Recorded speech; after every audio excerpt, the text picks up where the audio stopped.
Some people will do anything for power, even if it means betraying their own family. My stepsister Vanessa learned this lesson the hard way when she tried to steal my father's company with forged documents. But she forgot one crucial detail. I always record my video calls with Dad. I'm Sarah Mitchell, 32 years old, and this is the story of how my stepsister's attempt to take over our family's tech company revealed just how far she'd go to get what she wanted. Growing up as the daughter of David Mitchell, founder and CEO of Mitchell Technologies, wasn't easy. Dad built the company from nothing, turning his innovative software ideas into a billion-dollar enterprise. He taught me everything he knew, from coding to corporate strategy, always saying that someday the company would be mine to lead.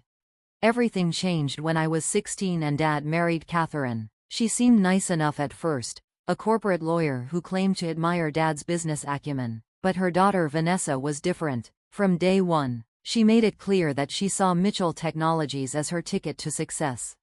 Vanessa was already in business school when our parents married, and she immediately started positioning herself as Dad's natural successor. She'd show up at company events, introduce herself as the CEO's daughter, conveniently forgetting the step part, and make suggestions about how the company should be run. You really should consider more aggressive expansion, she'd tell Dad during family dinners. The market is ripe for takeovers. Dad would just smile and change the subject. He'd built Mitchell Technologies on innovation and ethical business practices, not hostile takeovers and quick profits. I took a different approach to the family business. After getting my computer science degree, I started in the company's development department under a different name. I wanted to learn every aspect of the business from the ground up, just like Dad had. Remember, he'd tell me, a good leader knows how every part of their company works. They don't just give orders, they understand what they're asking people to do. While I was coding new software and learning the business, Vanessa was climbing the corporate ladder at other companies, building what she called her executive experience. She'd drop by Mitchell Technologies occasionally, always making sure people knew she was the CEO's stepdaughter and hinting about her future role in the company. Of course, nothing's official yet, she'd say with false modesty, but Dad and I have discussed the succession plan extensively.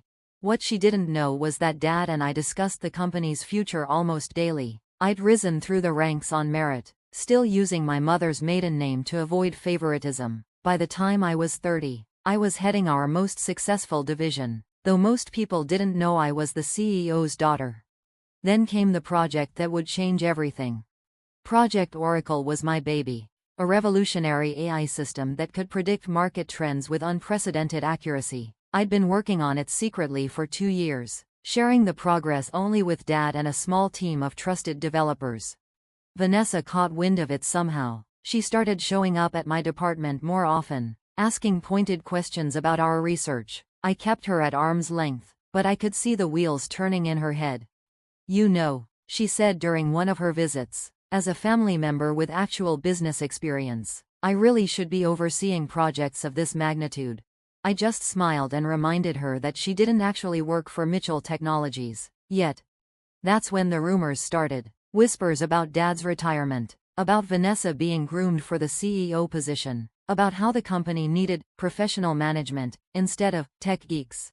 I knew Vanessa was behind the rumors, but I had more important things to focus on. Project Oracle was nearing completion, and the early results were beyond our wildest expectations. Dad was so excited that he delayed his business trip to Tokyo to see the final testing. At least, that's what Vanessa thought. In reality, Dad went to Tokyo as planned, but we kept it quiet. He'd been there for 2 weeks, participating in Oracle's testing via secure video calls. We'd recorded every session, documenting each step of the project's success. Then came the board meeting that would reveal everything.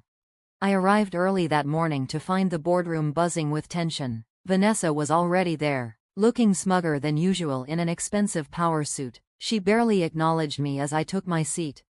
The meeting began normally enough. Quarterly reports, market analysis, the usual corporate presentations. Then, just as we were about to break for lunch, Vanessa stood up. Before we continue, she said, pulling out a document with a flourish, I have an important announcement. As of yesterday, I am the new CEO of Mitchell Technologies. The room went silent. Board members exchanged confused looks. I have here, Vanessa continued, a contract signed by David Mitchell, transferring control of the company to me, effective immediately. As you can see, he signed it yesterday in the presence of witnesses. She started passing copies of the contract around the table. I took one, noting the signature that did look remarkably like Dad's. This is quite unexpected, said James Harrison, our lead director. Why wasn't the board informed of this succession plan? Dad wanted to keep it quiet until everything was finalized, Vanessa said smoothly. He believes the company needs stronger leadership, someone with real business experience. Speaking of which, my first act as CEO will be to shut down certain unnecessary projects. She looked directly at me. Project Oracle, for instance, is clearly a waste of resources. I couldn't help but smile. That's interesting, I said, pulling out my laptop. Why don't we ask Dad what he thinks about that? Dad is unavailable, Vanessa said quickly. He's taking some personal time to focus on his health. Actually, I said, connecting my laptop to the room's display system. He's in Tokyo, has been for 2 weeks. Would you like to see yesterday's video call?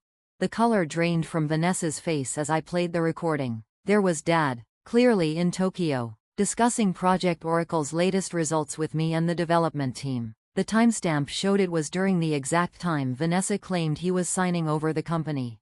That could be old footage, Vanessa stammered. Today's Tokyo newspaper, Dad said, holding it up to the camera. And yes, the board is watching this now. Hello, everyone. Sorry about the deception, but we needed to see just how far certain people would go to seize control. Vanessa started edging toward the door, but security was already there. The contract is a forgery, I announced, standing up, and we can prove it, but more importantly, Project Oracle isn't just successful, it's revolutionary. The patents alone are worth billions, and as of this morning, I own those patents. You? Vanessa laughed desperately. You're just a department head, you don't have the authority. Actually, Dad's voice came through the video call. Sarah has been the de facto COO for the past year. She's been running most of the company's operations while learning every aspect of the business, just like I did. The board approved her appointment last month. Sarah? Vanessa looked confused. But she's just the CEO's daughter? I smiled. The one who's been working here for years under her mother's name, learning the business from the ground up instead of expecting it to be handed to her? The board members were now looking at the Project Oracle documentation I'd distributed. The potential value of the technology was clear, as was my role in developing it. This is impossible, Vanessa protested. I'm the one with business experience. I'm the one who knows how to run a company. No, said James Harrison. You're the one who just committed corporate fraud. The police are on their way. I suggest you wait for them quietly. What followed was chaos. Vanessa tried to run but didn't make it past security. She screamed about family rights and betrayal while being escorted out. Her forged contract was handed over to the FBI for investigation. The aftermath was both satisfying and sad. Vanessa was arrested for attempted corporate fraud. During the investigation, we discovered she'd been planning this for months, working with a disgruntled former employee to forge documents and create a fake paper trail. Dad returned from Tokyo 2 days later. My stepmother Catherine, to her credit, was horrified by her daughter's actions. I never thought she'd go this far, she kept saying. We raised her better than this. But the signs had always been there. Vanessa's sense of entitlement, her belief that she deserved to run the company simply because she was, sort of, family. Her dismissal of the hard work and innovation that had built Mitchell Technologies. It had all been leading to this moment. The company thrived in the aftermath. Project Oracle exceeded even our optimistic projections, revolutionizing market analysis and cementing Mitchell Technologies' position as an industry leader. Dad semi-retired 6 months later, though he still consults on major projects. I took over as CEO, managing the company the way he taught me, through understanding, innovation, and respect for every employee's contribution. Vanessa? She took a plea deal to avoid a lengthy prison sentence. She's banned from serving as an officer in any public company and had to pay substantial fines. Last I heard, she was working as a junior analyst at a small firm, finally learning the business from the ground up. The forged contract is framed in my office now. Next to my original Mitchell Technologies ID badge from when I first started in the development department, they're reminders that true leadership isn't about titles or family connections. It's about understanding your business, respecting your people, and earning your position through hard work. Last week, I got a letter from Vanessa. She wrote that she finally understands what Dad had been trying to teach us all along. Success isn't something you can steal or forge, it's something you build, day by day, project by project. The board meeting room where Vanessa tried to stage her coup is now our main conference center. We use it for project presentations, giving every employee a chance to share their innovations and ideas. The power suit culture Vanessa tried to impose has been replaced by a focus on creativity and collaboration. Dad often jokes that Vanessa did us a favor. Sometimes, he says, you need someone to show you exactly what you don't want to be. Catherine still comes to company events, though more quietly now. She's thrown herself into charitable work, perhaps trying to balance out her daughter's actions. We've maintained a cordial relationship, united in our commitment to running the company ethically. The video calls with Dad continue, though now they're more about sharing news than testing secret projects. He's proud of how the company has grown, not just in size but in culture. We've maintained his vision of innovation and integrity while adapting to new challenges. Last month, we launched a mentorship program for young developers, teaching them what I learned the hard way: that true success comes from understanding your business from the ground up, not from shortcuts and power plays. The security footage of Vanessa being escorted out of the board meeting has become something of a legend in corporate circles, not because of the drama, but because it demonstrates a simple truth: you can't fake your way to real success. As for me, I still code regularly, still learn new aspects of the business, still remember the lessons Dad taught me, because that's what real leaders do. They never stop learning, never stop growing, and never forget where they came from. The view from the CEO's office is different now than it was when Dad ran the company. The industry has changed, technology has evolved, but our core principles remain the same: innovation, integrity, understanding. Vanessa never understood that a company is more than just power and profits. It's a living thing, built on relationships, trust, and shared vision. Her attempt to seize control didn't just fail, it showed everyone exactly why she was never fit to lead.